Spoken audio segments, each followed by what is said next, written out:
এই দেশে মধ্যবিত্তের ঘরে জন্ম নিলে হারাইতে হয় নিজের অধিকার, আর সেই অধিকার দাবি করতে গেলে পরিবারে কেউ মুক্তিযোদ্ধা নাই বললে হইতে হয় রাজাকার। তো বলি, দেশের জন্য মুক্তিযোদ্ধারা 9 মাস যুদ্ধ করছে মানুষের অধিকার ফিরিয়ে দেওয়ার জন্য ভাই।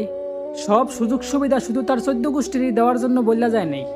এই নাও দেশ স্বাধীন করে দেয়া গেলাম, এবার আমার নাতি পুতি ছাতি লাড়ি যদি চোর বাটপার আর অযোগ্য হয় তাদেরকে যোগ্য স্থানে বসায়ও।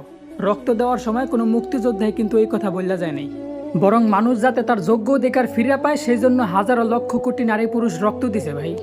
আর আজকে যাদেরকে রাজাকার বলতাছেন না, দেশের প্রতি তাদের অবদান আপনারা কল্পনাও করতে পারবেন না। কারণ সেই মানুষগুলোর যোগ্যতা থাকা সত্ত্বেও টাকার জন্য চাকরি না পাইয়া বাপের জমি জমা বেচা প্রবাসে পাড়ি জমায়, আর মাসের পর মাস কষ্ট করে নিজের দেশের জন্য রেমিটেন্স পাঠায়। যেখানে আমাদের পূর্বপুরুষরা একটা মেয়ের সম্মান রক্ষার্থে বড় বড় যুদ্ধ করতেও দ্বিধাবোধ করে নেই, সেখানে আজ আমাদের রাজপথে মানুষ মানুষের উপর হিংস্র প্রাণীর মতো ঝাঁপায় পড়তেছে, আর তাদের শিকার থেকে কোনো নারী পুরুষ বাদ যায় নেই। 1000 বছর আগে বলে যাওয়া আমাদের প্রিয় নবীর কথাগুলা ভুল ছিল না ভাই। মানুষ এখন কি কারণে মরতেছে আর কি কারণে মারতেছে, এই দুইটা প্রশ্নের একটা উত্তরও কারো কাছে নাই।